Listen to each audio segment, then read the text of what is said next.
about you? Are you held to a greater standard of accountability? I would hope not. No, I think I don't mind whoever holds me where they hold me. Let's not go there. Let's develop that a bit further if we can. Yes. What I mean is that I can't control how people view me. So, for example, I could get famous by saying a very funny joke about someone going to the toilet, and it takes over the world, and people think this is the best joke ever written. And based on a joke about me talking about someone going to the toilet, everything Shaka is saying happens. That makes no sense. Someone releases a song, a party song. It just doesn't make sense to me how there was a lady who was sitting up here, I forgot her name, who spoke about her, you asked her about the woman in her life. And she was like, it's the lady who cleans at my res. It's my mother who's uneducated, and she's sitting on this chair.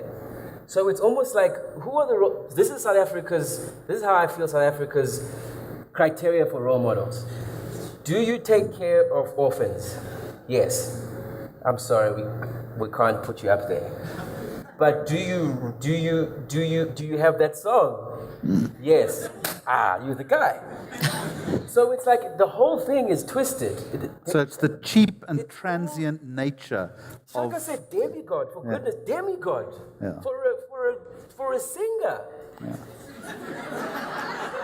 It's very money driven, though, don't you think? Look, Hollywood, Kim Kardashian, Angelina Jolie, to get that special photo or whatever, I mean, they can sell millions right away. It's very money focused. It sells newspapers, it sells magazines, it gets tons of social media. So what you're saying is that nothing, Jen, is done without design.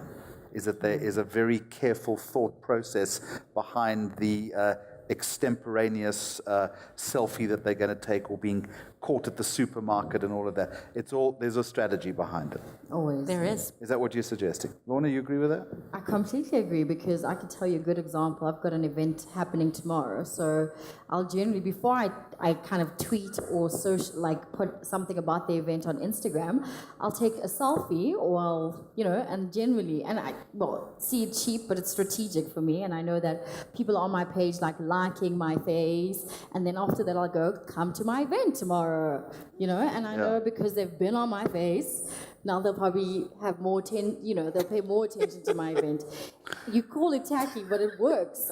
If you don't have a budget, that's what you got to do. Right? Can I use your face once in a while? No. Yes. Can I Photoshop your face on my shows? No. But it works. I think it is completely strategic. I mean, for example, Kim posted a pic a couple of days ago. That was strategic. She didn't just wake up going, "Oh, I'm so." Sorry, bored, who posted a pic? Kim Kardashian. Are you on first name terms? Are you? Well, I was with her last week in LA, and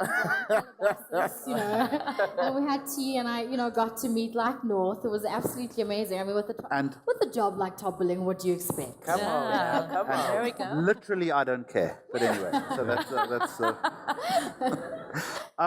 A question I asked a couple of the other people, and I want to get an answer from you. Dealing with failure and dealing with criticism. I think one of you said, Lorna, I think you said it's the block button, which is we've all used to a greater or lesser extent. But beyond that, within your career, let's stay with you if we can. In your climb to success, there's been a lot of hard work, there's been a lot of sweat, there's been a lot of anxiety, all of that kind of thing. But along the way, you have failed. Yeah. I'm sure. How have you dealt with that? Share some inspiration with us on, and it's a question for all of you, by the way. I think, to be honest with you, I struggle with failure. I think coming from a ballet background where you're constantly striving for perfection, failing is like a no-no. So I've had to learn that within the failure, I have to find some positivity. So just because, for example, I'll use it in ballet terms, just because I didn't do 32 fortes, for example, those are 32 turns, and I did 30. I did 30. Okay, not a lot of people can do 32 or 30 fortes. So it's that kind of thing where I've had to learn to decide, kind of like separate things. Like this was the part that was bad. What did I learn from that? Not the entire thing was bad. But I think that's for me personally, I'm still learning to kind of deal with failure. I'm not very good. I'm like a high D personality. So we're all about just like get it right all the time. So how do you deal with it then?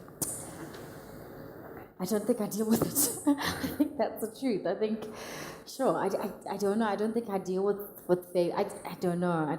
Yeah. Jen? It's okay, it's fine. It's frustrating. It's okay. Lorna, you're among I was friends. about to start crying. No. You're among friends. It's fine. Good answer. Okay. What about you? I tend to go the opposite. Yeah. When somebody tells me I can't do something, I try to prove them right. So when I first came to South Africa 8 years ago, I didn't know a single person. My partner was transferred here, so I was in a very big position in Hong Kong as a news presenter. I came here, I didn't know anybody. And the immigration consultant said, well, you've got a Chinese face and an American accent. You will never, never be able to do anything in local broadcasting in South Africa. Just look at the television. There are no Chinese people there, and there's certainly no Chinese people there with American accents. So might as well be a housewife. But something. Maybe I should have done that. I would have been a lot less stressed out. Something happened though. So Something how did you So that harness made that me criticism say- and yeah. that despondency that you must have had to turn it into what you've become? Wasn't it around the time the Chinese became black in South Africa? Yeah, well, that helped a little bit. But, it was still difficult. And I decided I wasn't going to let somebody tell me what to do, and I thought I would still try. So I applied, I started Googling, I started searching here, there, everywhere, and I said... And the rejections came, after yeah. rejection. No, but I must say, I Yeah. think the rejection for me drives me as well. Just in terms of when I talk about failure. Lorna's back, everyone. Thanks. like if I came to you, Jeremy, and I said, oh, I've got this amazing concept, please can you help me, and you decide to, take me around and not necessarily help me. This is my theory. This train is going to success. Whether you're going to assist it and put some fuel in it to success, I'm going to go there, regardless of whether you're going to help me or not. So, Right. in the same way she's talking about from that perspective, Yeah. absolutely, don't even, that fuels something in me that I will go out and kick some. Yeah. Shaka, getting the right Shaka, people. Oh, just hang on a minute. For a latecomer to our panel discussion here, she's really taken over, hasn't she? She needs to catch up. It's amazing. Peter, you've been very quiet. Yes. I presume each and every time you set out to do something, you immediately factor in what is going to fail. Yes, How do you deal with that? absolutely. Yeah. And in fact, one of the things that I do before I leave, and I speak about this often, is preparing for those what ifs, the big storms. See, for me, when I'm out there, if I fail at something, I potentially am not going to come home. Yeah. So Yeah. it's quite a thought. Every So time. there's no pressure at all, in other words. No, there's no pressure. So every time before I leave on an expedition, I have something unfold before me, and it's quite an amazing thing as I'm reversing out of my driveway. I look at my home and I look at everything around me, and I have two thoughts that go through my mind. And the first one is, will I ever see this place again? And that is the reality of the expedition. Have I prepared myself properly? And, what am I going to do if I potentially have a failure on that expedition? And so there are many things that you can do, but the one thing that I've learned, Jeremy, and I think this is the point that I want to get to, is that if you truly put things in place in your life and processes in place that that failure is a part of a journey, potential journey towards success, you must understand that when you experience that failure, the best way to overcome it is to be disciplined about keeping that process in place and to nyamazela. So, tell me about an extreme failure that you've had that you've overcome. There've been a few. I wouldn't really call them failures as positions that I've been put in where it's been close. For instance, I rode solo across the Atlantic Ocean, a 5,500 kilometer journey, completely unsupported. and halfway across the Atlantic in a rowing boat. In yeah. a rowing boat? Yeah. I named it Nyamazela, actually. I named it Nyamazela. So Took you a couple of days? 76 days, yeah. So, So, Shaka, it was a little bigger and better than what we see at Zoo Lake. I'm just saying. So in that row, I had a 6-day storm, 5 nights, 6 days. And I remember lying inside that cabin for those 6 days, really, really worried about my life.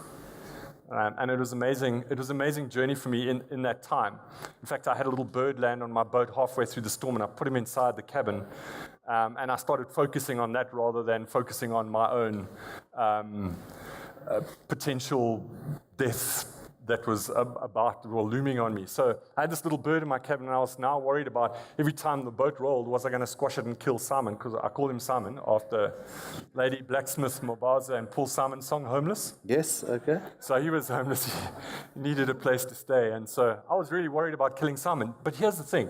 So this potential failure that was happening was more or less happening inside my own head.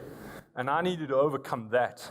And I know that I just needed to persevere during that time to overcome it, and then it'll end, and it'll be gone. So I focused on Simon, the bird. I know that sounds weird, but there are so many things that we can do. Yeah. Failure is part of our lives. It is. And generally speaking, I think modern society is always trying to absolutely deny failure in their lives or push it aside and not deal with it. Peter, for God's sake, what happened to Simon? Simon's out there somewhere. I hope he's alive. Shame. It is a storm petrel, so they're amazing creatures, yeah. Okay, so eventually he left. Yeah. Okay, of his own volition. Yeah. I just want to, can I just say Certainly, something? yeah. I know I haven't been speaking I have for the last 5 minutes, but a recent study. Believe me, you are nothing like our nuclear physicist was. It's fine.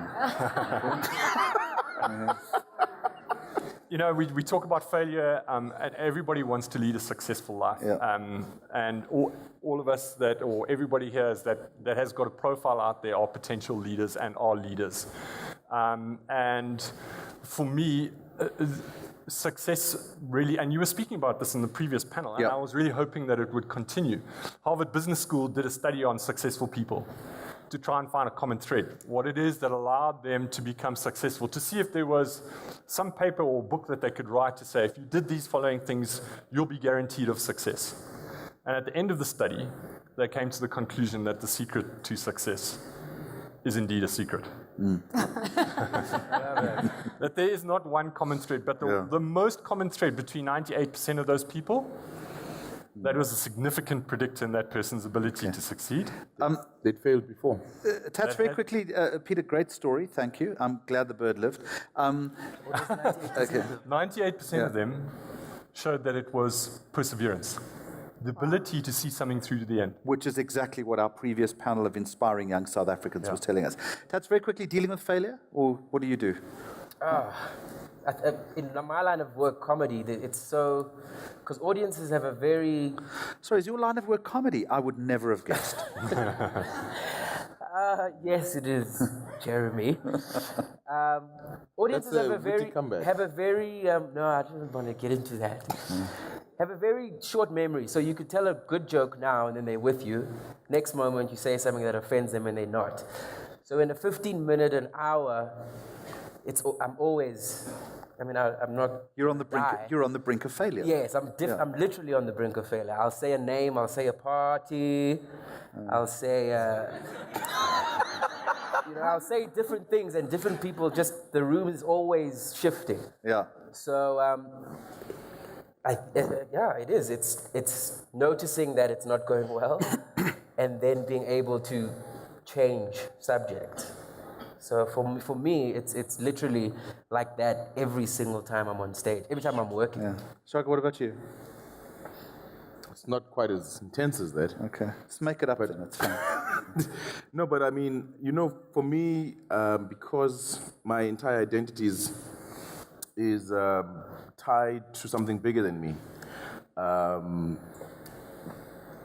sometimes failure for me is a communal thing. So if my party is not necessarily doing well on one or two fronts, it does feel like a personal sense of failure. It does, I do share in a sense of, in a communal sense of failure, as I do when we win. Has that political heritage that you speak about has it impeded you? Have you resented it at times? No, not at all. Very good question. No, I mean, I have grown up with a great sense of what the world could be, and I've really cherished the fact that I have such clarity, that, I was brought up with such clarity as to this is actually where we could be as opposed to where we are right now. So But the responsibility that you have borne is greater than most of us have to. And with that, it can be very difficult sometimes in your everyday life. People look at you through different optics.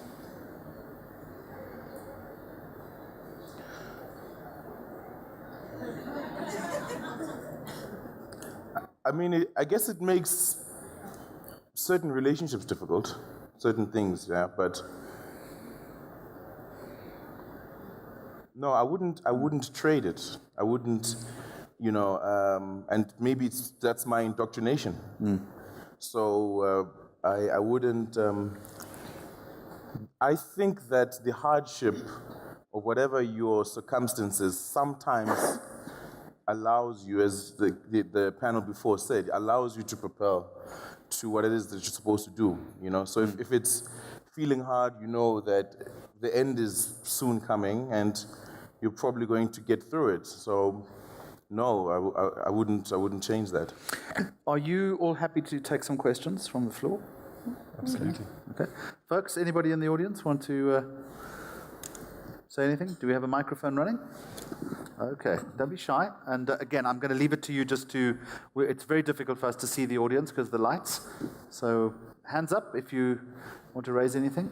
There's a person over here. There we go, ma'am.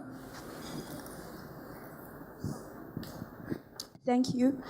My question is to Peter, but it's in relation to what Ted said, that in a world or in a society where young people, younger than me mostly, are inspired by people with bum shorts and people with a whole lot of different personalities that we were not exposed to when we were young growing up in the rural areas of KZN.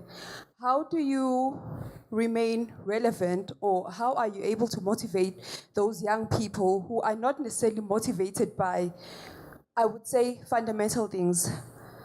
Because we want to be like Kanye West, we want to be like this, we want to be like that, or we want to be musicians and all those things, not to look down on what other people are doing.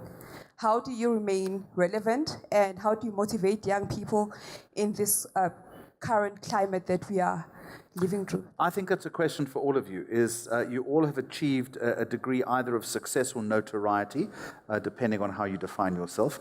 But part of your success going forward, it's a good question, is remaining relevant. So let's take it, Peter, I will get you, the question was directed at you, yes. But let's start with you, Lorna. How do you remain relevant? To be honest with you, I really don't want to really remain relevant. I think for me the most important thing are the dreams and goals that I have, and they're extremely business orientated actually. So I know that being in the public eye assists me to some extent, and I think there'll come a time in my life where I will move away from having to post every day or wanting to post every day because I have bigger aspirations about my business life. So you won't cling on to it, in other words? No, I don't think it'll be even necessary in my life. Jen? I think staying relevant is very necessary in keeping your brand and your focus. What are you most passionate about? Yep. And I think that, with the celebrity culture that has generated in this new Instagram age, it is really important to see what is your own passion. What do you rock at? What are you so great at? And if that is what it is, you want to be Kanye West, you rap like Kanye, then go for it, you know. But if you're into entrepreneurship, if you're into your business, just do it with passion. And I think, you know, also understand your audience, communicate with your people, and that reinvention and that staying relevant will come with it as well. I think for me, it's using the same thing that Jen is saying. Sometimes instead of passion, look at what your burden is. Because burden is passion unattended. It's that thing that you know you should be doing and you're not doing. What hurts you when you look at the country? Because not everything is going to hurt you. Sometimes, like you were saying, I'm sure you get it all the time, would you help save the rhino? Would you help save world hunger? Would you help the oil spill? And sometimes 3/4 of that things you don't really care about. The world is like a needy Spun. I was going to say a needy lover. Like everything is wrong with them. And they just want your help. And at some point you got to go, yo, world, I'm 30 years old. You 6 billion years old. I can't help you. So it's what's your burden? What is the thing that hurts you? And that'll kind of lead you to what you should be attending to instead of what you should be worried about. Because sometimes we walk around like we actually care that the rand dropped. Yeah. Some people, some people aren't even that way minded. They don't even know what the exchange rate is. But we put on these things. Forget what's going on. What's your burden? And maybe that'll lead you into what your passion is. So. It's a very, very good answer. Peter, beat that. Thank you, Jeremy. It's a pleasure. I'm sorry I didn't get that person's name. You know, I think for me, staying relevant is very, very important. And I think for me, we need to be, Stephen Biko said it perfectly. He says, if we can change the way people think, nothing will ever be the same again. And in South African society at the moment, there's so many people who are complaining about or just accepting the kind of situation that they live in. They don't truly understand the power that they have to change it. And I suppose what I do to stay relevant is I speak to a lot of schools and I go into a lot of township schools and I get people to understand. If you had to ask me, what is the greatest lesson I've learned in all of my expeditions? I'd say this one thing. And it counts for every single one of us sitting here today, is that you and I have been incredibly made. And that does not discount any person on this planet. And that if we put the right processes in place, that we can absolutely achieve anything we set out to achieve. You know, those people that they did that study on at Harvard University, they took people from all different kinds of socioeconomic backgrounds. To become successful was not predetermined about where they come from, what kind of background they have. Obviously, it has an influence, but that was not one of the things. So for me, staying relevant and teaching people the power they have to change the world that they live in, because I think young people in South Africa, that's what they want to do. And that kind of process it's part of my life. I believe that is the purpose that I am here on this planet for. Shaka, beat that if you can. For 500 points, Jeremy. I mean, I'm in I suppose, the business of ideas and ideals. So, being relevant for me is being able to transmit enough of those into the next generation, because it's an intergenerational. I view these things as intergenerational. So, if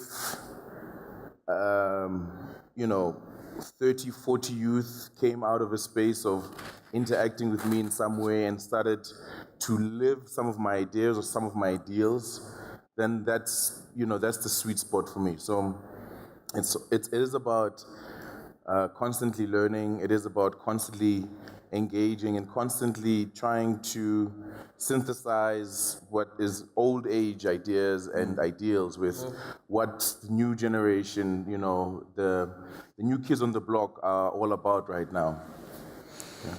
In our remaining time, I'm going to take one more question from the audience, and then I'm going to wrap it up with our panel members. If you could get us one more, I don't mind where it comes from. Again, we find it very difficult to see. It's one of those things. Guys, settle yourself. It's fine. It's not the end of the world, okay? Off you go. Okay, my question is directed to everybody on the panel. Jeremy, you've highlighted, or you've rather asked them, how do they deal with failures? But I'd like to know what kind of pitfalls do you guys face associated with the kind of jobs you guys are in, given you guys are public figures. So I'm sure there's a lot of attention that falls on you from public and from other parts of life, I guess. Jensu, let's start with you. What are the pitfalls that you have to deal with? A lot of pitfalls. You know, when I was one of 9 MCs for the Sama Music Awards, I was out there and, wow, social media started chiming in. Who is that Chinese girl? Why is she one of the MCs for the Samas? You know, they were shouting on Twitter, and it was trending all over. I didn't even know because I was on stage. But I saw the hate after I had a break, and I just started crying. I couldn't deal with it. You know, it just gets to be too much. We practiced our opening number. I practiced for weeks on end with Arthur Mafakate and Zonke and Sizwe Lomo and so many others that we were together. And I just thought, my goodness, and this is what it's come to, you know, and it can just, you try to look at, there's a lot of the compliments that come with it, but you just get that one hate, and then the one hate, it just goes viral, and then you just lose it. It's very, very hard to get through. You have to have a very thick skin, and I've learned to develop that. It's hugely debilitating. Lorna, what about you? I think for me, it's because I, like mentioned before, I have really huge business interests, and I think the frustrating thing is constantly being seen as just a pretty face, which is really like Not just true. stop. And just being seen as just like a piece of like chicken or meat with like sauce, and that's Wait, aren't you the one posting on Instagram I so that know. you can advertise? No, listen to me. No, listen to me. No, wait. I'm sorry. They're places. How could you, Shaka? Well, I wouldn't expect like a CEO of a business to be on social media to be looking at stuff. So when I come and present a really kick-ass idea and all you're thinking is I'm a piece of meat, when I'm completely speaking properly and my idea makes sense, that's frustrating. Okay, social media. It's, you know, you could use it for the platform that you use it for, which is, you know, it makes a difference, and it's about empowering people. Mine is sometimes quite frivolous, actually, and that's okay because, I don't use my social media. Yes, I have times where I want to empower people and I want to say something that's profound. But when I go into a boardroom, by the way, I have never even done like a lingerie shoot or anything like that. I'm just showing my face, which there are millions of women that have faces. So I think we should be okay in showing a face. But when I'm pitching an idea and all you're seeing is meat, that's frustrating, and it's, yeah. Interestingly, I know that Tats did a lingerie shoot about 6 months ago, and Lies. that's what you were telling me. No, this is lies. I've never met this man in my life. The pitfalls. What's the answer to the pitfalls question? I think I may speak as an artist, as a comedian, not being self-aware is one of the biggest pitfalls. Yeah. There's a thing called, David Kramer once said to me, and changed my whole life, you don't have to travel the world, but you have to be of a world standard. And there is a standard. So whatever industry you're in, there is a standard, and the entry point is meeting the standard as an artist. Do you sing on key? Are your brush strokes correct? And some people don't even, first of all, they don't know what the standard is in their industry. They just want to be in the industry. And so they can't even meet the minimum criteria, which is the standard. Are you funny? Is the joke funny? Not do you want to be in comedy, but so-and-so said this. This is where everyone is looking. Can you meet that? And if you're not self-aware, you don't know how to improve, you don't know where you are, you don't know how you're doing, and that's just it. You're walking blindly into failure or genius, which is the paradox of life. So good luck, brother. Yeah, I think for me, I've always just said that I'm a normal person. And I think when people see you in social media, they, as I said earlier, they do put this kind of idea into their heads that you stand for a certain thing. And I think for me, living up as a normal person, living up to this brave, courageous person that leads with integrity and all these kind of things, does put me under a lot of pressure. And I feel that I'm in the spotlight a lot of the time, which is good. It's not a bad thing. But, that gentleman was asking the question, what are the pitfalls? And I think for me, the potential of running into a situation where I don't portray these things correctly is a potential pitfall.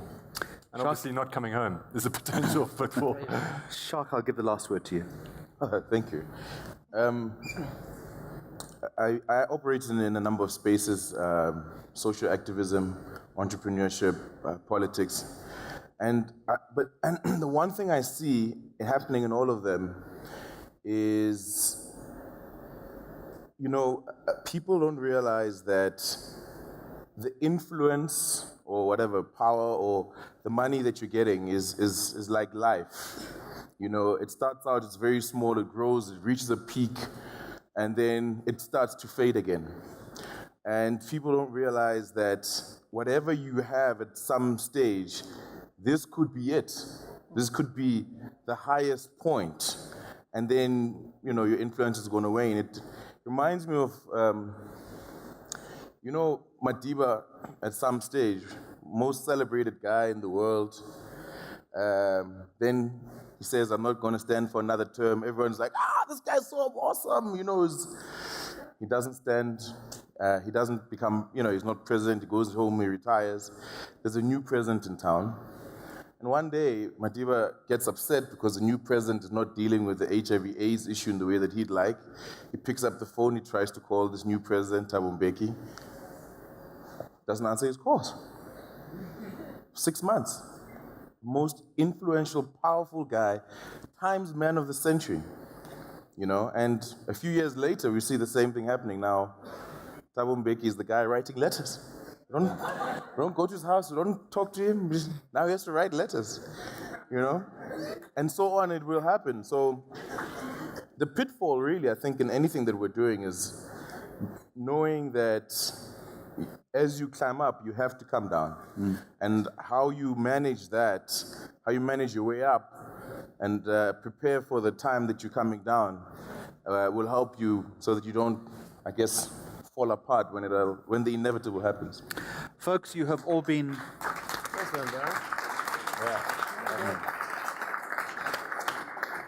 You have all been insightful and interesting. Thank you.